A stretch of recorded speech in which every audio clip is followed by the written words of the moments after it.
The increasingly erratic behavior of the sun is causing disasters of biblical proportions all over the world. Michael Snyder reports, high temperatures are not supposed to go above 100 degrees Fahrenheit in South America in the middle of winter.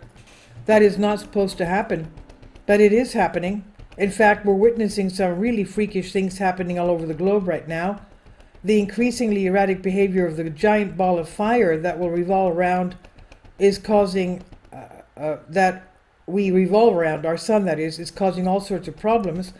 In recent months, scientists have identified the most sunspots that we've had in decades, and there have been extremely powerful solar storms. Whenever the sun becomes very active, temperatures on our planet tend to be higher, and that is precisely what we have been experiencing. South America is in the middle of winter at this moment, but it has literally felt like summer in recent weeks. It's the middle of winter in South America, but that has not kept the heat away in Chile, Argentina, and surrounding locations. Multiple spells of oddly hot weather have rose to the region in recent weeks. The latest spell early this week has become the most intense, pushing the mercury above 100 degrees Fahrenheit while setting an August record for Chile. In Buenos Aires, where the average high in August 1st is 58 degrees, that's Fahrenheit, that's 14 Celsius. It surpassed 86 degrees Fahrenheit, that's 30 degrees Celsius on Tuesday. South America is living one of the extreme events the world has ever seen, weather historian Maximiliano Herrera tweeted, adding, "This event is rewriting all climactic books. This is not normal," he said. "How would you feel if the high temperature where you live hit 100 degrees in January? That's terrible, obviously." In Buenos Aires, they have just experienced the hottest beginning of the month of August that they have ever recorded. It was an unusually scorchy winter day in Buenos Aires Tuesday, with thermometers in Argentina's capital crossing the 86-degree Fahrenheit mark, the hottest start of August in 117 years of records, according to the country's National Meteorological Service. Temperatures in South American country capital reached 30.1 degrees Celsius, that's over 86 degrees Fahrenheit, on Tuesday, beating the previous record for the first day of August by more than 5 degrees. The previous hottest August 1st was set in 1942, when temperatures reached 76.3 degrees Fahrenheit, that's 24.6 degrees Celsius.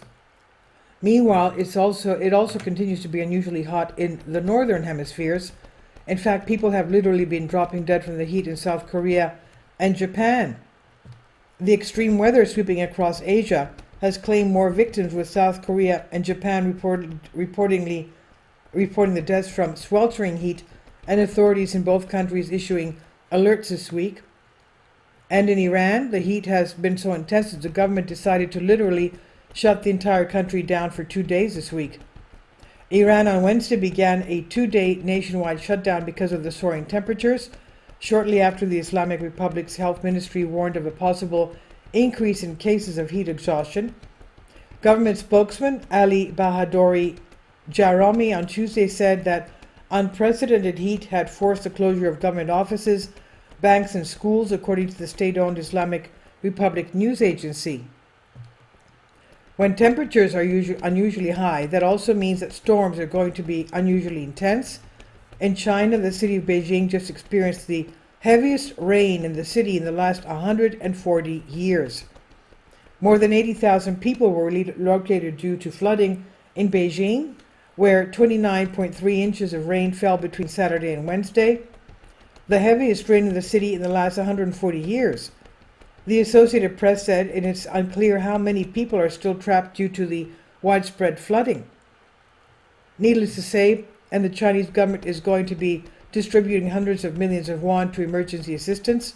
China will allocate $60 million in flood relief funds to support agricultural output hit by heavy rainfall in 8 provinces, including Hebei, the Agricultural Ministry said on Wednesday. The fund is for replanting crops in flooded areas and purchasing goods to resume agricultural production, said the notification on the ministry's website.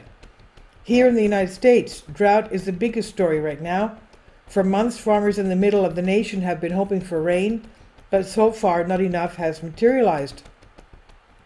As a result, many corn and soybean farmers are really hurting.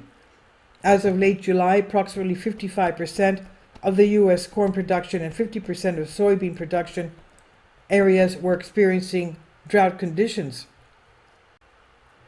With the let-up in the current Midwest heat wave, the potential size of the upcoming crop is getting smaller by the day. What is the potential impact on field yields, the final yields? Down in Mexico, officials have become so desperate to end drought conditions that they've decided to resort to widespread cloud seeding. As an extreme drought grips Mexico, leading to crop losses, a lack of water, and higher food prices, the government is trying to bring desperately needed rain by turning to a controversial technology, cloud seeding. In July, the country kicked off the latest phase of a cloud seeding project that aims to artificially stimulate rainfall. It's targeting 62 municipalities clustered in its north and northeast, with the aim of combating the effects of drought and contributing to the recharge of aquifers, according to the statement of the Ministry of Agriculture. Cloud seeding is a technology first discovered in the 1940s. Since then, it's been used in around 50 countries, including the United States and China. Mexico has been experimenting with weather modification for more than 7 decades.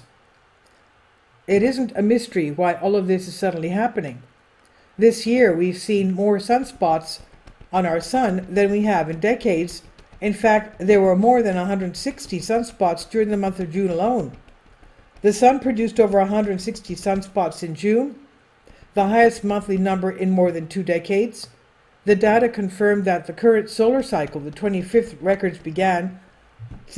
since records began, is picking up intensity at a much quicker pace than NASA and the U.S. National Oceanic and Atmospheric Administration, NOAA, forecasted, sparking concerns of severe space weather events in the months and years to come.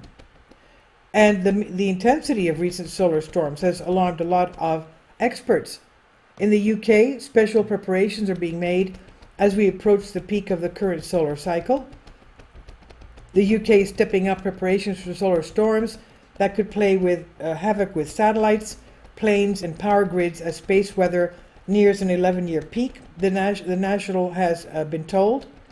A design is to be approved this week for a monitoring system to make Britain better at forecasting blasts of energy from the sun. 6 prediction models are being built as the military and the private sector ask scientists for an operational system to give them more warning. I wish I could tell you what that conditions will be soon returning to normal, but I can't do that. In fact, I believe that what we have experienced so far is just the beginning. I believe that solar activity will become even more wild and even more unpredictable during the years ahead, and that's not good news for any of us. This is from Michael Snyder. He says about the author, my name is Michael, and my brand new book entitled End Times is now available on Amazon. In addition to my new book, I've written 6 other books that are available on Amazon, including 7-Year Apocalypse, Lost Prophecies of the Future of America, The Beginning of the End, and Living a Life That Really Matters, Commissions Earned. When you purchase any of these books, you help to support the work that I'm doing, and one way that you can really help is by sending copies as gifts to family and friends. Time is short, and I need help getting these warnings into the hands of as many people as possible.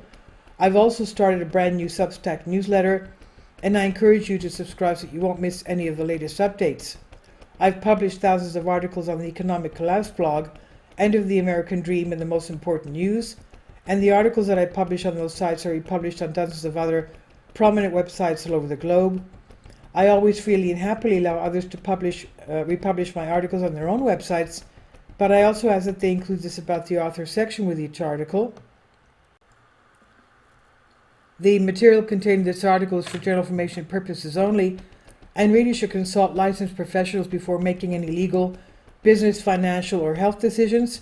I encourage you to follow me on social media on Facebook and Twitter, and any way that you can share these articles with others is definitely a great help. These are such troubled times and people need hope. John 3:16 tells us about the hope that God has given us through Jesus Christ. For God so loved the world that he gave his only begotten Son, that whosoever believeth in him should not perish but have everlasting life. If you have not already done so, I strongly urge you to invite Jesus Christ to be your Lord and Savior today. And this is on End of the American Dream by Michael Snyder. Please leave your comments, and thank you for your support. Please support my Patreon account. The daily posts are 5 videos daily, and they are totally different from what I have on my YouTube channel. Thank you so much for your support and that you find all my content so interesting. You'll find the Patreon account details in the description box below.